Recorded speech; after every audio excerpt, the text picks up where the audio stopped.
Okay. Okay, you got our attention. Hello, everyone. I'm David from AurumChain. Let me ask you a question.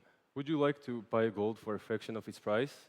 Do you know that gold is at its record high at $3,700 per ounce? And many experts predict that it's going to go way above 6,000 by year 2030. Yet, average all-in cost for gold production is $550. That's a gross margin of about more than 600%. So, it's great to own a gold mine, right? So, do you want to own one? That's exactly the same question I was asking myself while working at the gold company. I was sitting at my desk crunching some numbers while I had a very interesting case where just $5 million investment increased the output by $21 million. And it was not even the best case. I didn't have money myself to buy a gold mine, so I decided to start AurumChain. So, I'm David. I have years of experience in being a business analyst in the gold mining sector, and I have experience in working in startups. Ratis Uro is our CTO. He's a software developer with experience in blockchain and real-world asset tokenization. And George Howard Richmond is our gold sector advisor with decades of experience in exploration and global deals. So we give ordinary people ability to get exposure to the gold sector in a transparent and liquid way. And we have a dual token system. On one side, we have a gold-backed stablecoin, which is going to be used for payments, savings, and tradings. And it can be actually be redeemable for any currency or the actual gold. And on the other side, we have a contract token, which is tied to a specific mine and has fixed terms and returns. And it's going to be governed by a smart contract, and it's going to automate the payments. So why now? Inflation and currency volatility pushes investors toward real assets, and tokenization tools, blockchain, and compliances are now enough for regulated products. And we spoke with the Ripple representatives of Ripple, owners of XRP, and they showed us that the commodity tokenization is hot right now, and they expressed interest with working us. So our first wave of users are gold natives, crypto enthusiasts, and innovators, and anyone from the high inflation countries, and people wanting to exit the crypto bull market. We have signed MOUs with over 20 gold mines in Canada, Argentina, Armenia, Kyrgyzstan, Dominican Republic, and others. And we have spoken with over 50 industry experts, and they expressed their interest and they mentioned that they would love to own a piece of mine. We are focused on small and artisan mines. We need 150,000 of GITA's investment to finalize our MVP, launch marketing campaigns, and we plan to have our first listed mine in January. And our main idea, our goal is to bring trust of gold with the efficiency of blockchain. So let me ask you again, do you want to own a gold mine? Okay. Really interesting. Really impressive. You got 20 MOUs. Again, God bless you. Now, you're talking about quote-unquote artisanal gold mines. What is an artisanal gold mine? Yeah, so it's basically a gold mine that has certain niche.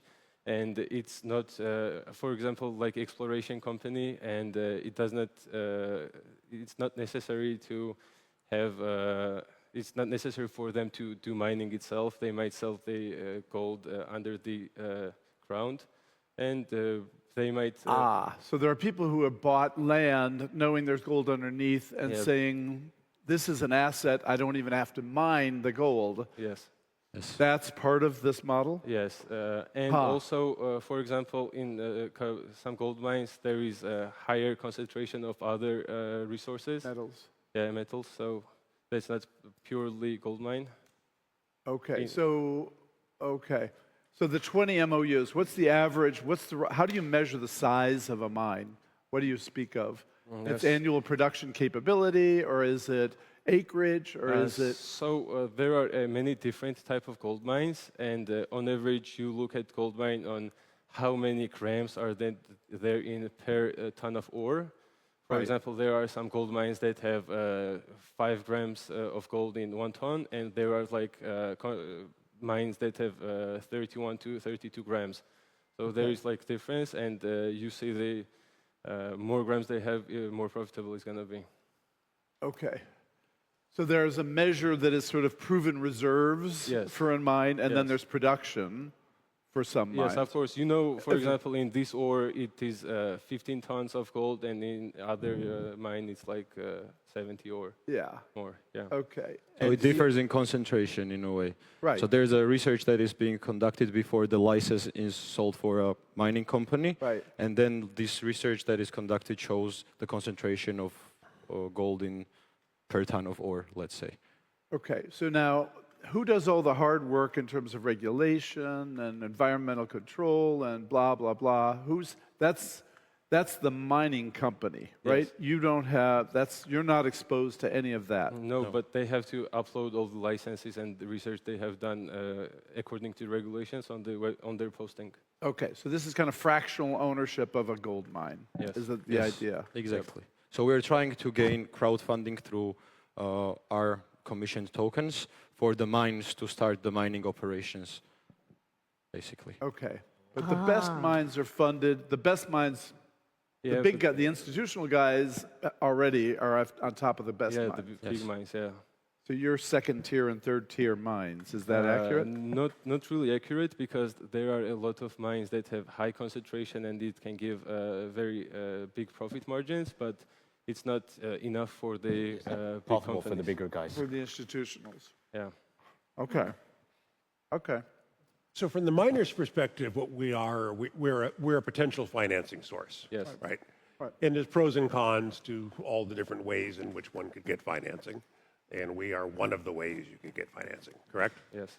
And from the other side, from the investor side, it's a chance for a small retail investor to participate in the kind of thing they might not otherwise be able to participate in. Yes. Is that correct? Traditional ways of gaining capital for smaller mines, it's way harder, because like IPOs cost a lot and bank loans are Yeah. very hard to get and timely. So we try to make it shorter and simpler for them. Okay. And so the Canadian, I think of Canadians as being good mining financing. Vancouver, yeah. source, but so okay. So in terms of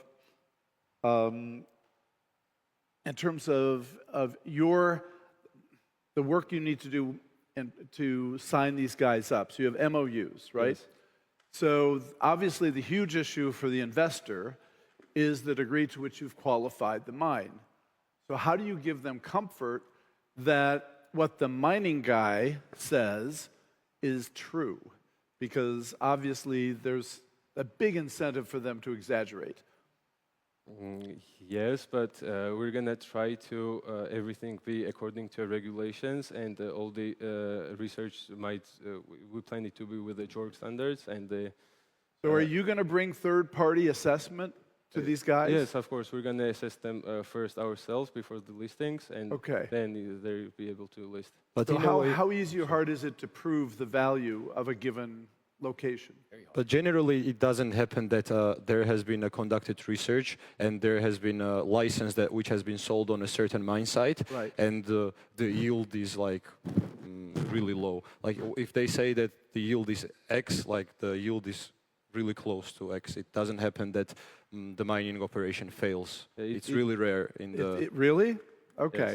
Yes. Unless, of course, it's a lie, and there are some shady companies that make licenses that are not famous, and it can be lied through. Right. But we're gonna only choose the companies that are according to the standards.